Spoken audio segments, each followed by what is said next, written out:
Merhabalar, ben Yüksel, kanalıma hoş geldiniz. Bu videoda ister tunik, ister plaj elbisesi, isterseniz de günlük elbise olarak kullanabileceğiniz harika bir model anlatmaya çalışacağım. Ben bunu kendime ördüm. Böyle salaş, geniş, sarkan modelleri ben bir hayli seviyorum.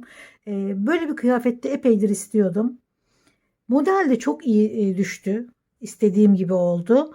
E, Mayo üzerine, bikini üzerine de çok rahat kullanabilirsiniz. Hem şık hem de salaş kıyafetlere çok uyabilecek bir model. Ben çok beğendim. Umarım siz de beğenirsiniz. Hadi başlayalım. Gene kiloyla aldığım iplerden. Bilmiyorum, ışıltıları gözüküyor mu? Filoşlu bir ip. Minik minik ışıltılar var içinde.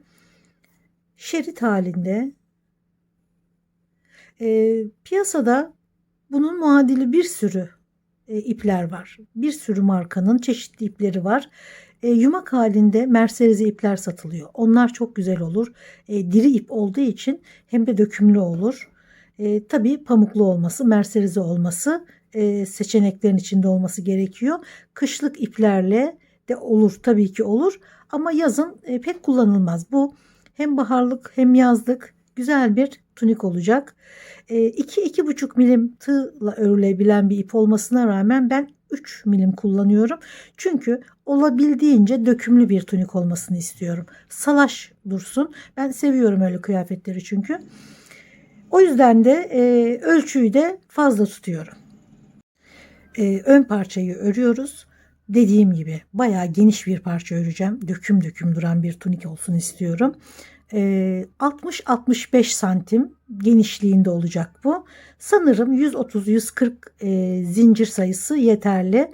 3 milimli öreceğiz fakat başlangıç zincirini 3,5 milim tığ ile yapıyorum. Ve bu zincirlerin bol bol örülmesi gerekiyor. O yüzden yarım milim daha fazla kalın tığ kullanıyorum. Çünkü bu dar olursa örgü devam ettikten sonra hemen alt başlangıç kısmında bir daralma olduğunu görürüz. Yani üst kısımda genişliğiyle başladığımız noktadaki genişlik birbirini tutmaz. O da örgüde güzel olmayan bir görüntü. O yüzden başlangıç zincirlerimizi bu şekilde büyük büyük örmemiz gerekiyor. Şimdi dediğim gibi 140-130 kadar zincir çekiyorum.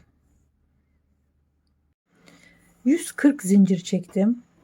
Ne kadar kullanacağımı bilmiyorum. Bir 130-135 tane falan kullanacağım diye düşünüyorum. Şimdi 3,5 milimi bırakıyorum. 3 milim tığla artık bundan sonra devam edeceğimiz tığ numarası 3 milim. 1, 2, 3, 4, 5, 6, 7. zincire önce doluyorum.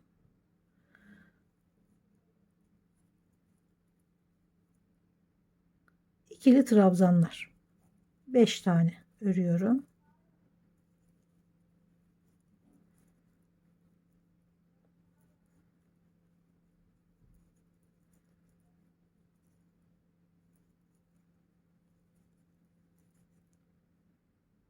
Şimdi 2 zincir, 2 zincir atlıyorum. 3. zincire gene 5 trabzan.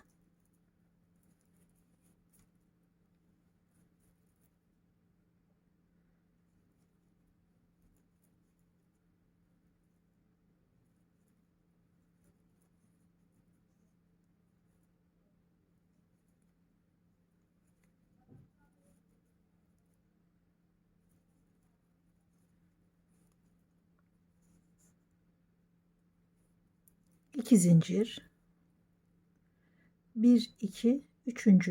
zincire bir trabzan ve devamında tamamı 5 trabzan. Bu şekilde sıranın sonuna kadar 5 trabzan 2 zincir, 5 trabzan 2 zincir, alttan da 2 zincir atlayarak tamamlıyoruz sırayı. Bu beşli trabzanlardan 18 tane ördüm. 140 zincirden 13 tane fazla çekmişim. Arttı. Ölçü olarak da göstereyim. Tam istediğim ölçüyü buldum.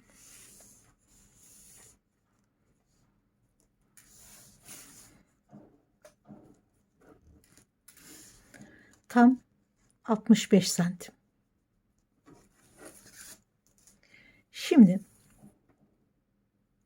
bir üst sıraya nasıl çıkıyoruz onu da görelim. Beşli trabzandan sonra en sondaki 15 zincir çekiyorum. 1 2 3 4 5 6 7 8 9 10 11 12 13 14 15. Beşli trabzanın en sonuncusuna bir sık iğne ile bağlıyorum. Sonra 2 zincir, diğer tarafa gene bir sık iğne. Çeviriyorum. Bu karenin işte 5 trabzan, 5 trabzan, 5 trabzan olarak örülecek ve kutucuklar oluşacak. O yüzden her birine bir kere batmamız gerekiyor ve hiç atlamadan en baştaki zincirden başlıyorum. 1 2 3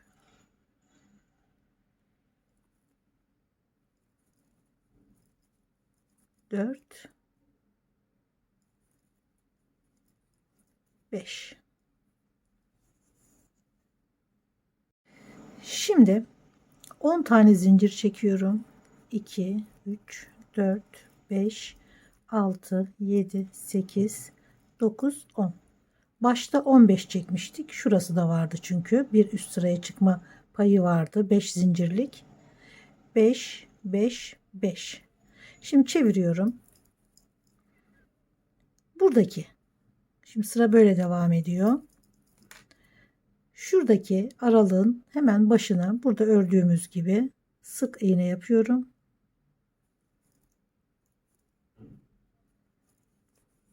Gene araya 2 zincir. Diğer başa bir sık iğne daha. Şimdi burada yaptığımız gibi burada da aynı şekilde ilk zincire batarak başlıyorum. 5 trabzan, 2 3 4 ve 5. Gene 10 zincir çekiyorum.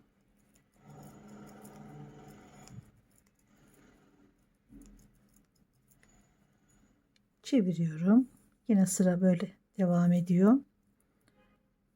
Diğer 2 zincirlik aralığa bir sık iğne, 2 zincir, diğer başa bir sık iğne. Kutucuklar oluşmaya başlıyor. Tekrar çeviriyorum. Şuraya 5 tane trabzan.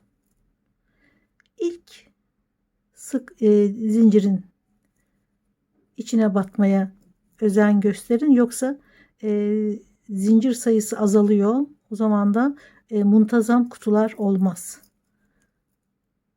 Her birine birer kere batacağımız için zincirin tamamına her trabzana bir zincir kalması gerekiyor.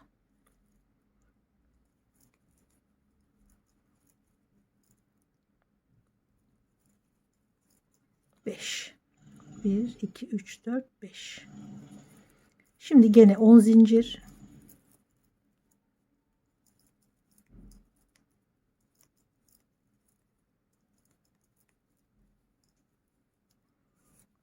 Sırayı gene bu şekilde devam eden sıra, diğer aralığa Hemen başına bir sık iğne, 2 zincir, diğer başa bir sık iğne. Gene çeviriyorum. 5 sık iğne trabzan örüyorum. Gene 10 zincir çekerek bu şekilde sırayı tamamlıyorum. Son kutucuktayım. Sıra sonunda 10 zincir, gene bir sık iğne, 2 zincir, şuradaki zincirlerin tam ortasına bir sık iğne daha çeviriyorum ve gene buraya 5 trabzan örüyorum. İlk zincirden başlayarak, çünkü buradaki çektiğimiz zincirin trabzanlara birebir denk gelmesi gerekiyor. Her birine bir kere batıyoruz. 3, 4 ve 5. Şimdi birinci sırayı ördük, ikinci sırayı ördük, üçüncü sıraya geçiyoruz. 1, 2, 3, 4, 5 zincir çekiyorum. Devam ediyorum. Hemen yanındaki zincirden 5 trabzan daha örüyorum.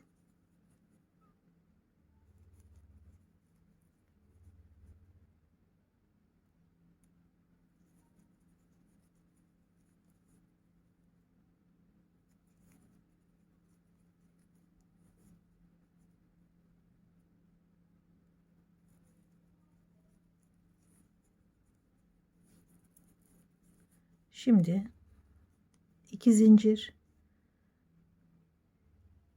ilk zincire şuraya trabzan örüyorum. Aradaki ilk zincire gene bu aralarda ikişer zincirlik mesafe bırakıyoruz. 5 trabzan daha.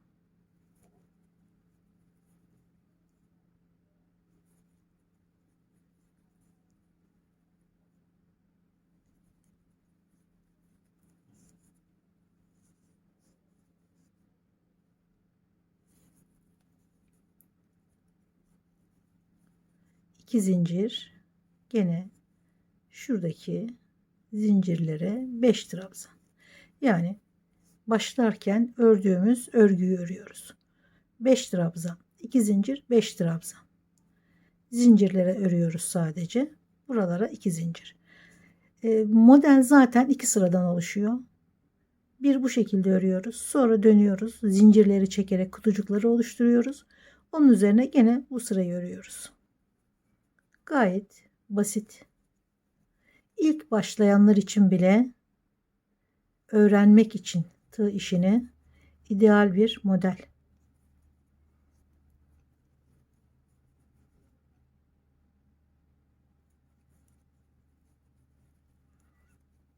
İki zincir, ilk zincire gene 5 tane trabzan.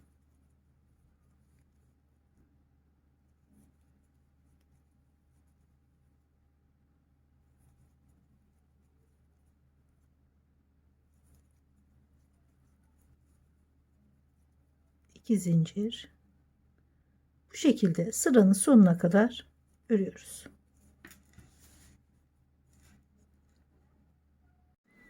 Sıra sonunda gene burada yaptığımız gibi 15 zincir çekip buraya bağlıyorum.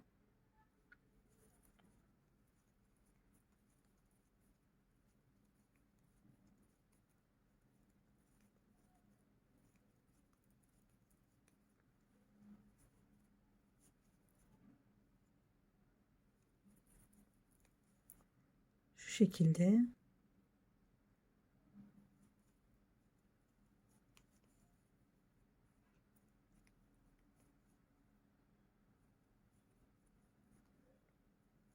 Burada bir kutucuk daha oluşturmuş olduk.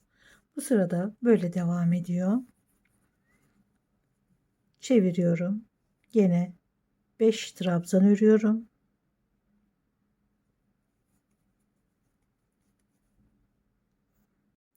Sonra 10 zincir çeviriyorum.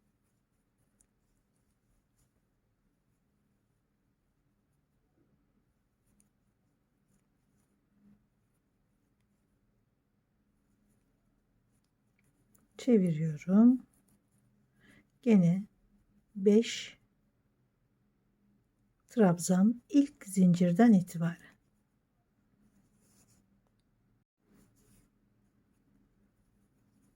Gene 10 zincir.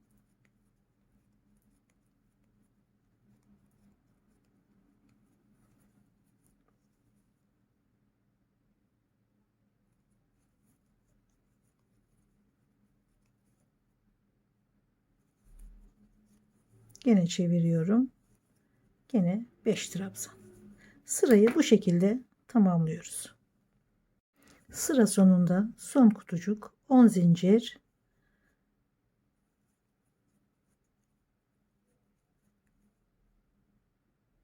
boşluktaki tam ortadaki zincire sık iğne. Şimdi sırayı bitirdim. Bir üst sıraya, yani başlangıç sırasının aynısını örüyorum. Ama önce şuradaki 5 trabzan.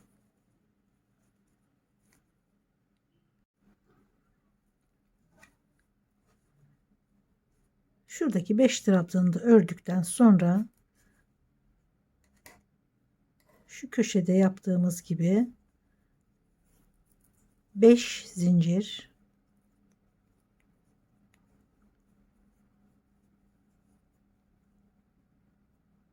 hemen yanındaki zincirden 5 trabzan daha. Buradaki kutucuğu tamamlıyoruz.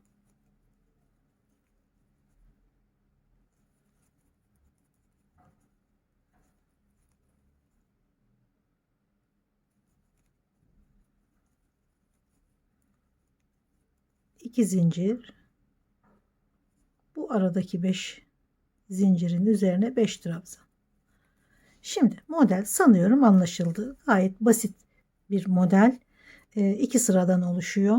Bir şimdi ördüğümüz sıra, yani başlangıç sırası, bir de kutucukları ördüğümüz sıra. Bu sırayı 5 dönüp 5 trabzanla döndüğümüz için sırayı, bu kenar kapalı oluyor. Diğer kenar, şimdi bunu örerek geliyoruz. 5 trabzan 5 trabzan. Sonuncusunda 15 zincir çekip buraya bağlayıp tekrar 5 trabzan 5 trabzan örerek devam edeceğiz. Burası açık kalıyor. Burası gibi değil, bakın.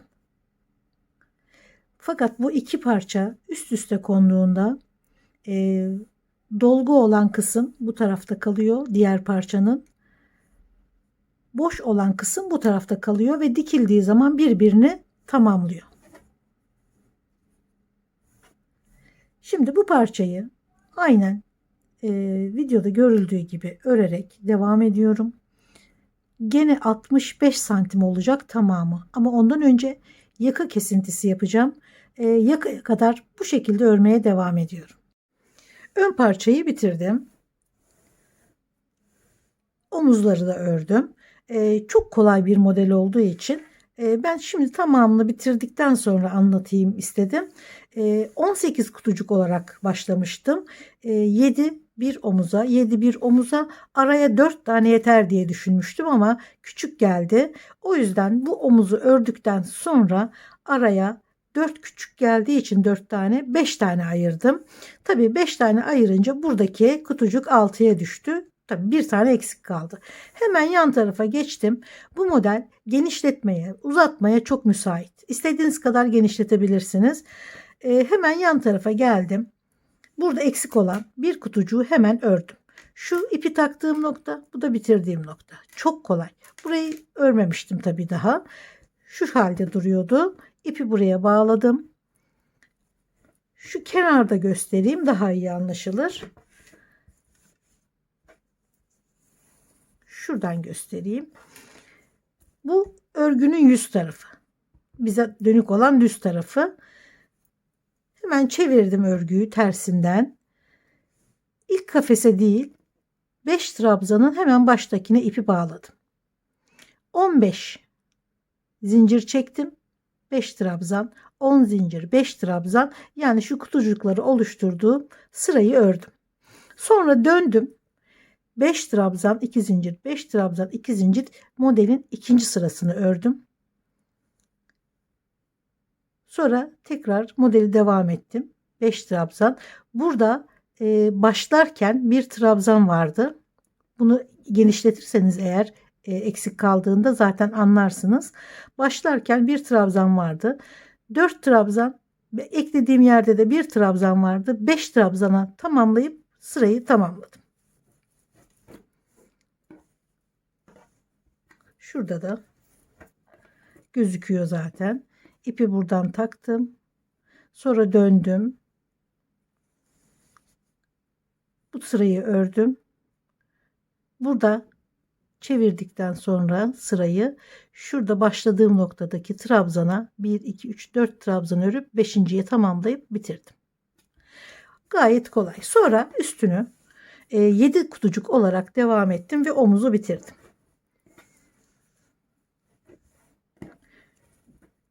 Bu taraf örerken şu kısmı yine dolgulu taraftı. Şu kısımda bu şekilde zincirli taraf olarak kalıyordu.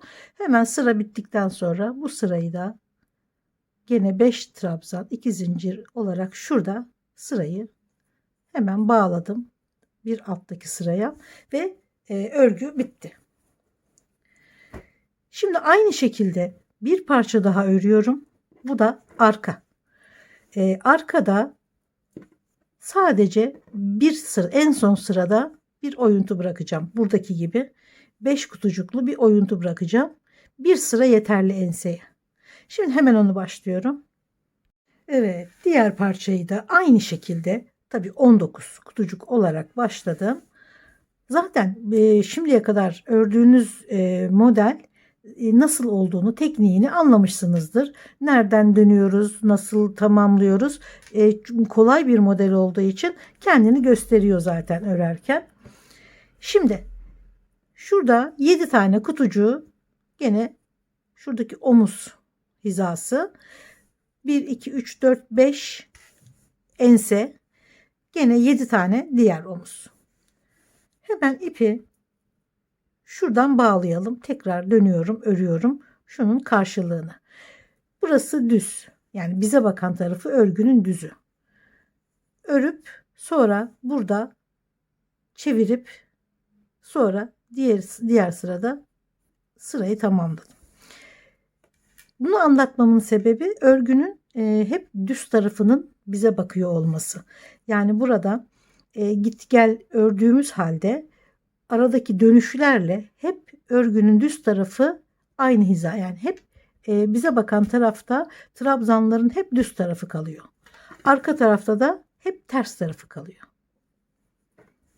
Ne kadar örgüyü çevirerek de örsek gayet muntazam bir ilerleme oluyor örgüde. Şimdi buradaki örgüyü buraya da örüyorum. Bu düzdü. Kafesi örerken çevirip örmüştük. Aynı şekilde örüyorum. Yoksa bize bakan bu düz taraf trabzanlar arkaya bakar. Eğer aynı sırada örmezsek. İpi 1, 2, 3, 4, 5 bırakıyorum. İpi buradan takıyorum. Şuradan bağlıyorum. Sıkılaştırıyorum. Şimdi örgüyü çeviriyorum. 15 zincir çekiyorum hemen.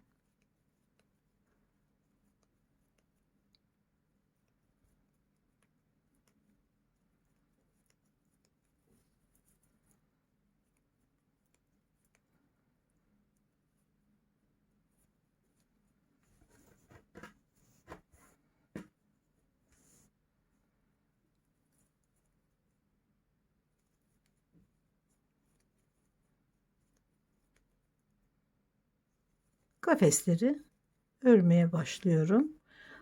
Örgüyü nasıl ördüysek şimdiye kadar o şekilde devam ediyorum.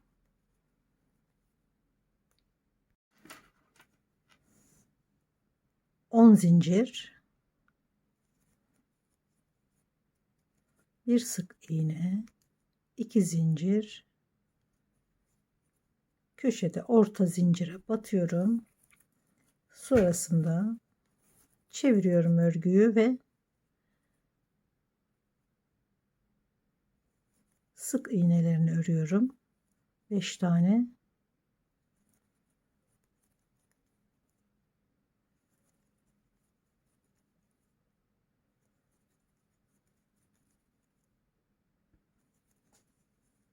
Beş. Burada 1, 2, 3, 4, 5, 6, 7 kutucuk. 5 zincir. Hemen yanındaki zincirlere hiç atlamadan 5 trabzan.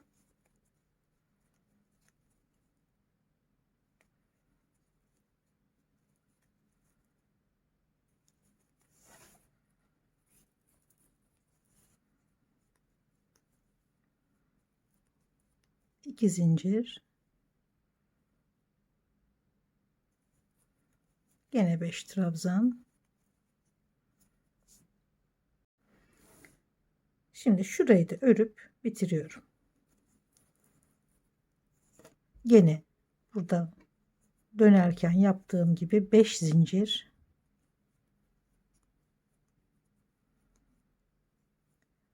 Kutucuğun bu taraftaki 5 zincirine örgü örüyoruz.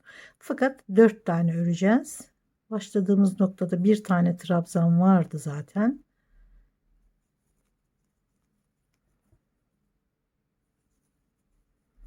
Dört.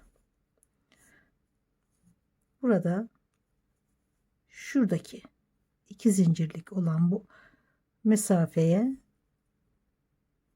bağlıyorum.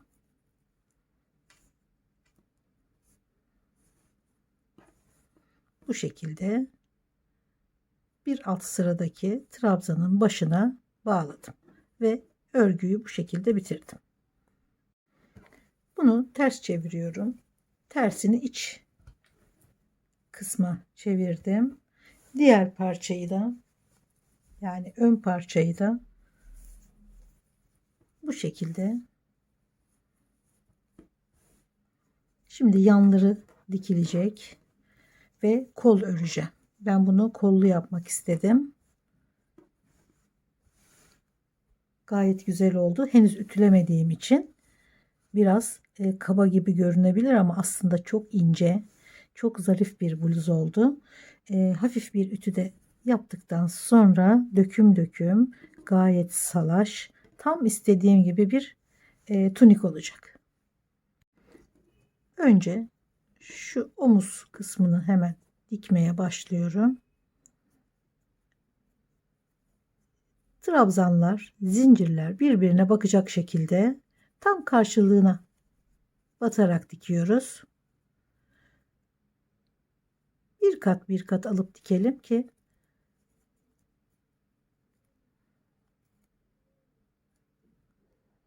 ince bir dikiş olsun ve sıkmadan.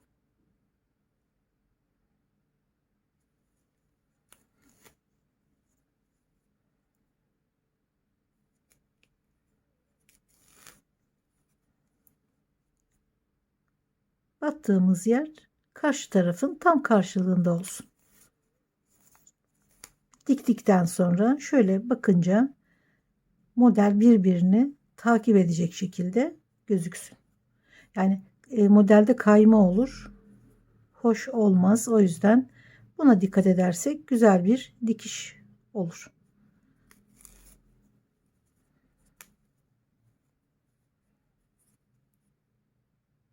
Şöyle tek kat birbirine en yakın ilmekleri batarsak şöyle gayet güzel bir dikiş olur.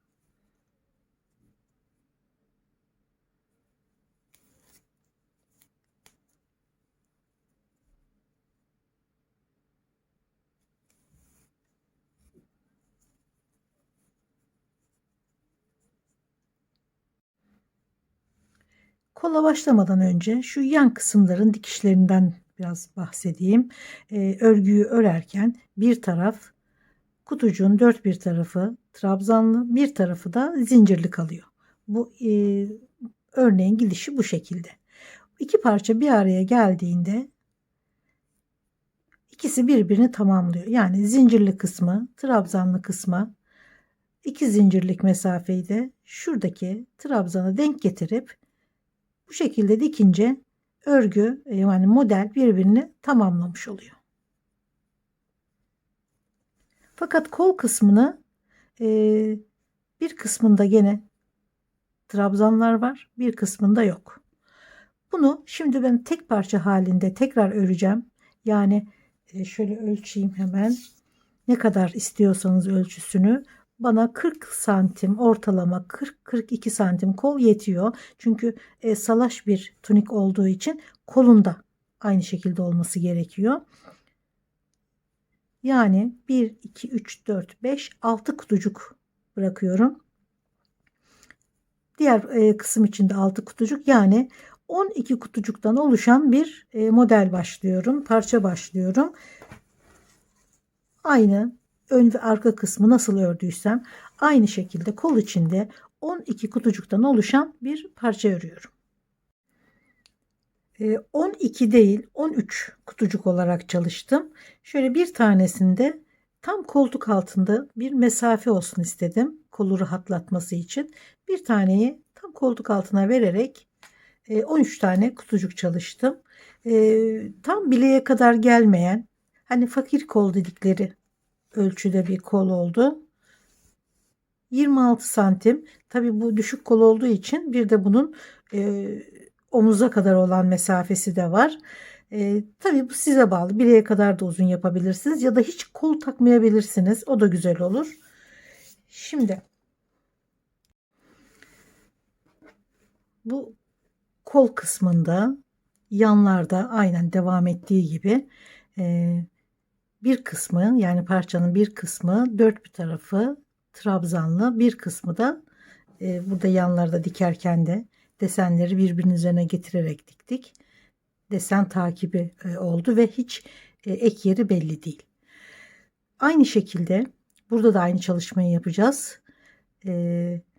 6 tane trabzanlı, 6 tane zincirli çalışacağız. Tam buna denk gelecek şekilde kuracağız şimdi son sırayı kol parçada. Bir tane de koltuk altına kolu biraz rahatlatmak için bir kutucuk da koltuk altına koyacağız. Şöyle olacak o da. 6 tane zincirli, 6 tane trabzanlı, bir tane de şöyle tam koltuk altına denk gelecek şekilde yerleştireceğim. Burada olduğu gibi.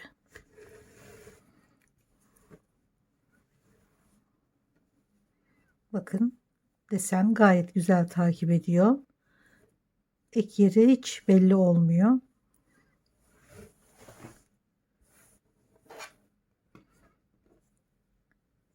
Şu tam koltuk altına gelecek olan kutucuk. Onun dışında 1, 2, 3, 4, 5. Şimdi altıncıyı biraz sırayı yedireceğiz.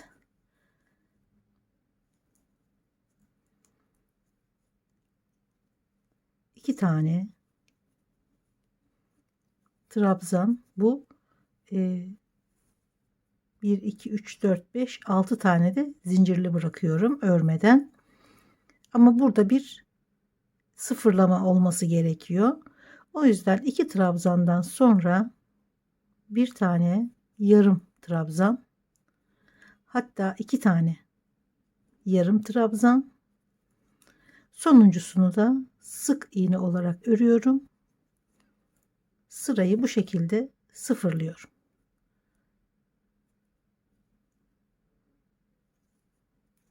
En son ilmek yürüterek ip kesiyorum. Kolun dikişini de yaptıktan sonra hemen ipi bağladım. Hem kol ağzına hem yakaya hem de etek ucuna sadece sık iğne geçtim. 5 trabzanın üzerine birer tane. Aradaki şu 2 zincirlik boşluklara da gene 2 tane. Gene trabzanların hemen üzerine birer tane. Yani her ilmeğe batarak sık iğne örüyorum.